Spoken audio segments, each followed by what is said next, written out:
I'm Bev Saunder, and I'm one of the co-authors for the new Key Stage 3 textbook for food and nutrition.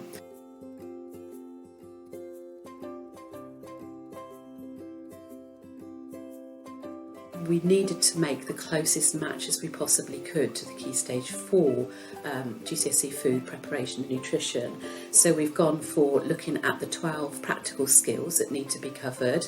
We've looked at then what the subject content is. So we've done a section on food, nutrition and health. There's food commodities, food safety, food choice, food provenance and food science. So all of those headings match any exam board that you actually would teach at Key Stage 4.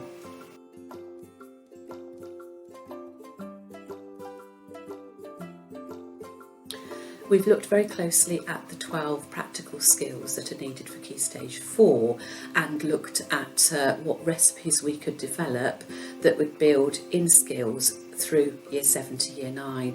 So we looked at the very basic skills to begin with, such as the weighing and the measuring and the knife skills, and then we also looked at how we could develop those into Year 8 and Year 9 and leaving Year 9 with complex skills such as how to make the doughs, the pastries and the breads.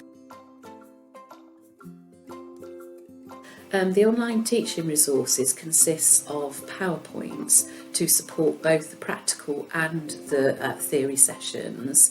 They all have a starter activity, they all have a plenary activity, there is homework set, and there is also extension differentiation opportunities for those with additional needs or those who are particularly gifted and talented. We know that time is at a premium in Key Stage 3 and Key Stage 4, so we have designed those recipes to fit into a 50-minute lesson.